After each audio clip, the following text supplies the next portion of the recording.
When I had my encounter with the beast, it was a different time. You didn't have the internet at your disposal, so you couldn't just hop on Google and search, "Did I just see a werewolf?"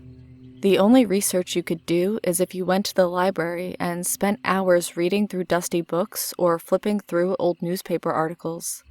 It was the late 70s. Jimmy Carter was president. The world was a lot simpler and a hell of a lot less scary than it is today. Well, until you see what we did. My family lived on a ranch out in the middle of God's nowhere. For privacy's sake, to the people that own the land now, I won't give the exact whereabouts, but we were about 45 minutes from Battle Creek, Michigan. It was myself, my parents, my little brother, my grandparents, who owned the ranch, and my Uncle Paul. Uncle Paul didn't have a family of his own, but he treated me and Randy like we were his own kids. He was my favorite uncle. He was the one that did most of the work around the ranch, so he was constantly outside working on this or that. He's also the one that saw the dogman first. All of us, minus Uncle Paul, were just sitting down for dinner when he came bursting in the front door. I remember the screen door slamming against the wall. There's a giant wolf outside, right outside of the trees," he told us. He ran into his room at the back of the house to get his gun, and my dad followed him. "Are you gonna shoot it?" Randy asked with a little too much excitement. My grandpa vetoed that idea quickly. "No, he's not." Paul came back in the room, loading his rifle, and told us he was just going to scare it. We all followed, eager to see his giant wolf. Paul shot the rifle into the air and started yelling at the wolf before I was even out there. When I made it to the porch, sure enough, there was this huge black wolf sitting on the edge of our property. Uncle Paul wasn't lying. He was the biggest wolf I have ever seen, still to this day. Paul took another shot towards the wolf, and it got up, turned around towards the woods casually as if he was just strolling around heading towards them. Before he went into the woods, he turned and looked at us. I swear to you, this thing looked like it was angry with us, downright pissed even. It bared its teeth at us and trotted into the woods. Mom grabbed me and Randy and ushered us into the house. We had to promise not to go outside by ourselves for the time being. As much as it made me sad, I promised not to go outside. At the time, I was 13 and Randy was 10. Telling us to stay inside was like giving us a prison sentence. That night, we heard the strangest, most terrifying noises I could ever imagine. The noises sounded like a man screaming in anger, mixed with some kind of animal howling. I ended up sleeping on the floor of my parents' room while Randy bunked up with Uncle Paul. We also heard the sound of some kind of animal being mauled to death.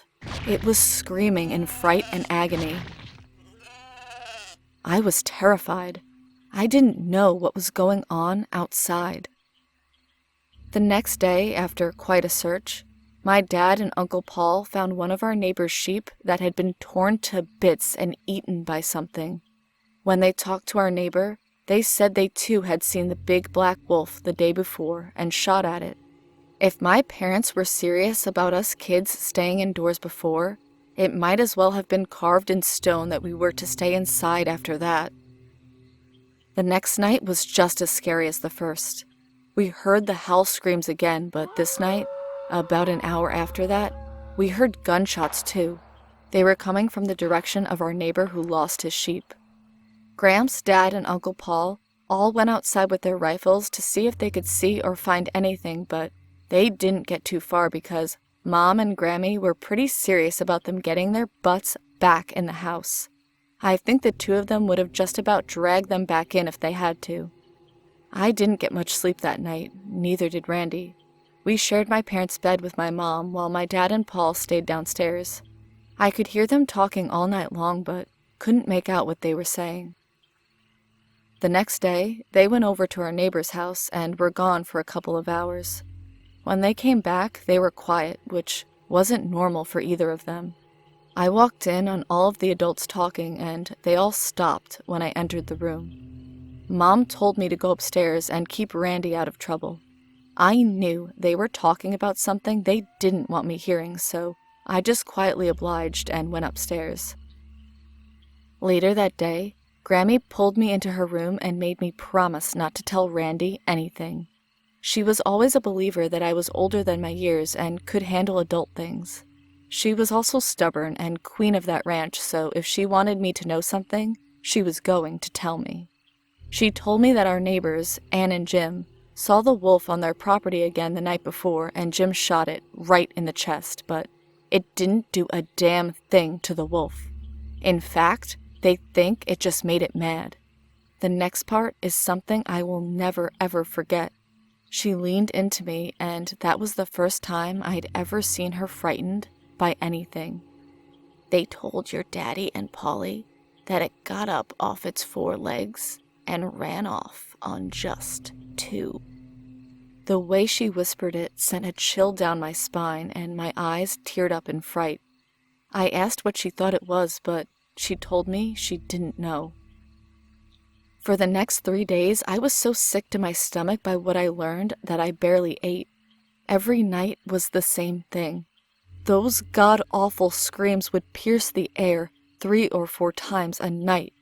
I wanted to leave. I wanted to run away from there and never go back.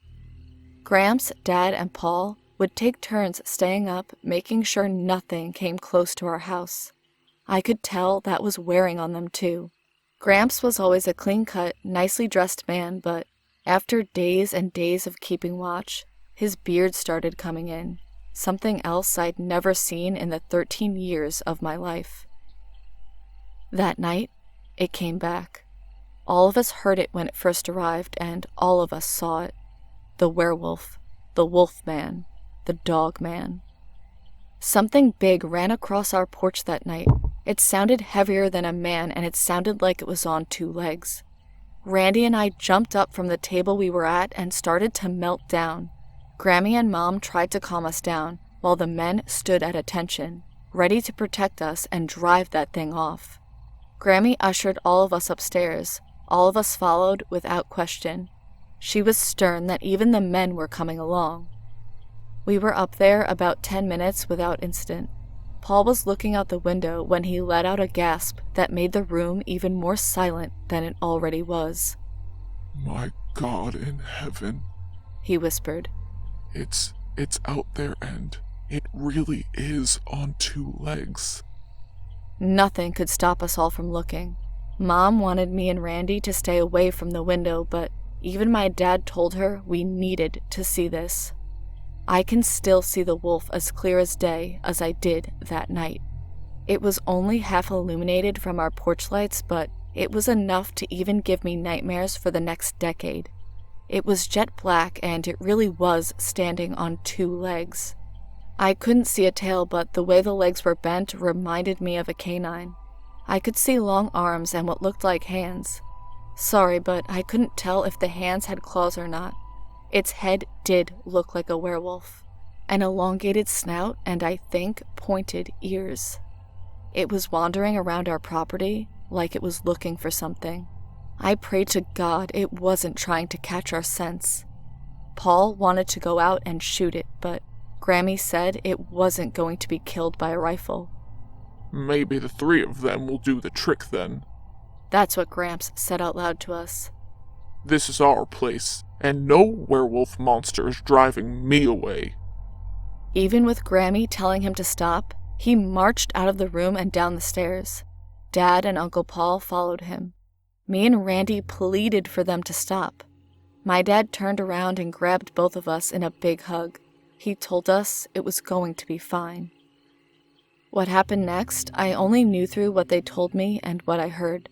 Dad told us later that they opened the door and started shooting at the monster and yelling at it, trying to be as intimidating as possible.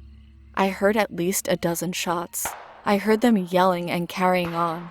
I heard that thing hollering back. Then I heard silence. I was bawling. Randy was bawling. I thought it killed them all. Then they came back and said it was gone. It ran off into the night. Grammy, Mom, Randy, and I went to stay with Grammy's sister, Wilma, for a couple of days after that. Gramps, Dad, and Uncle Paul stayed behind.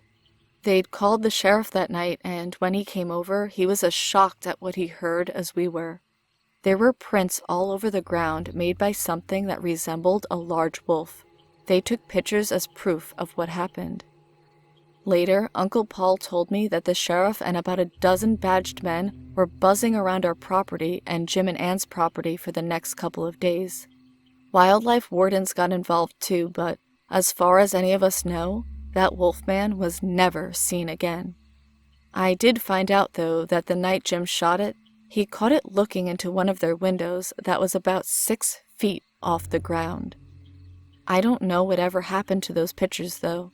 Even though my family was friends with the sheriff, he still had to take the pictures from us. He said he was just doing what he was told and that there was no hard feelings. To this day, I can't watch werewolf movies. I can't have my blinds open at night, and I can't listen to stories like these without having nightmares. I feel it's important to share this, though, because there are more people out there with these encounters than you think. If this encounter even gets one person to come to terms with what they have seen and come forward, then I will have done my job. Thank you, and God bless.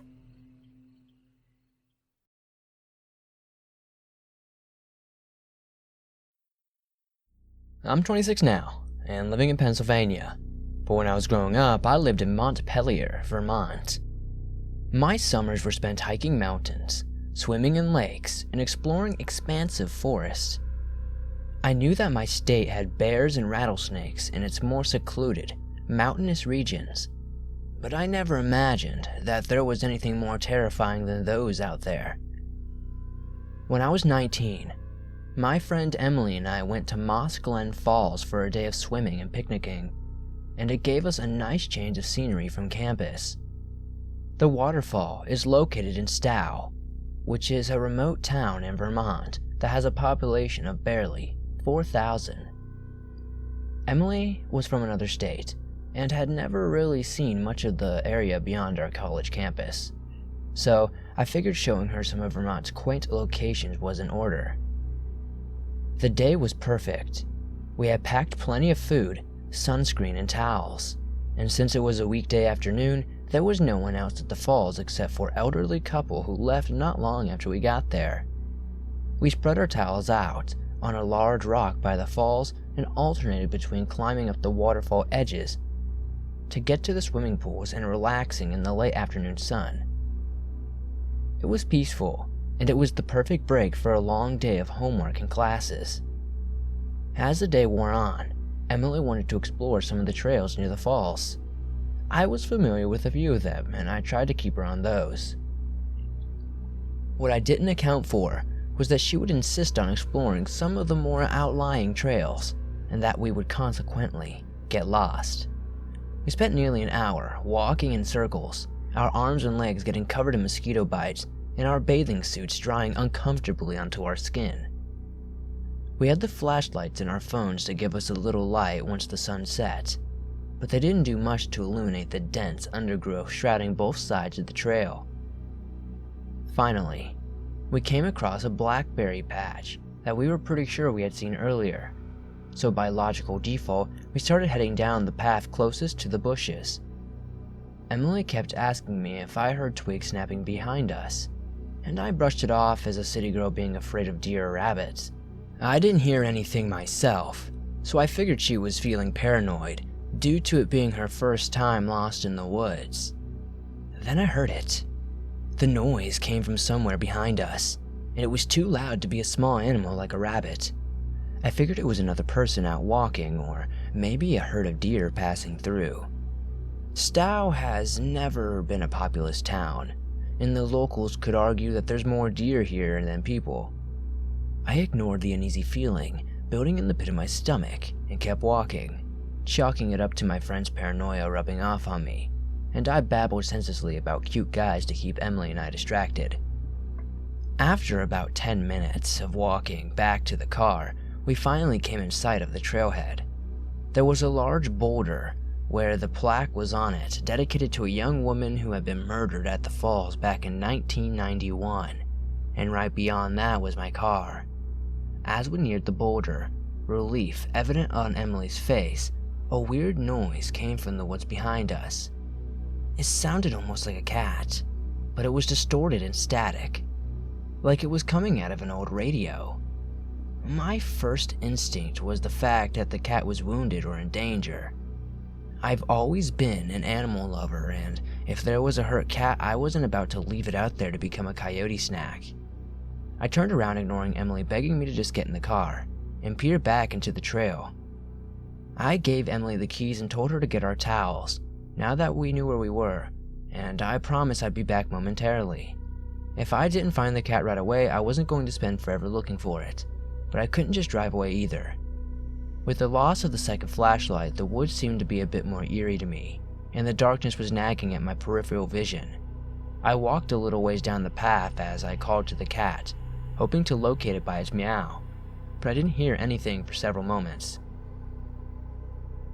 I was about to give up when I heard a low, out-of-place laugh behind me.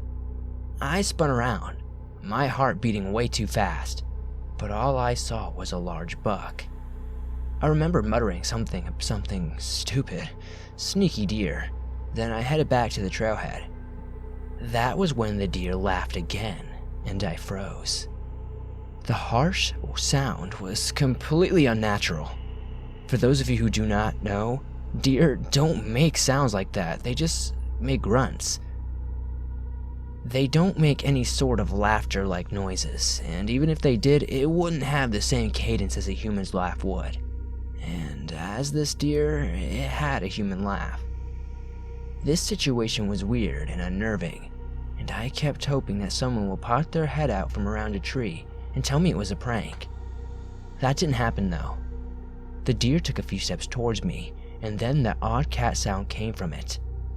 I almost literally threw my hands up in a nope gesture, and I just started walking away from it as quickly as I could.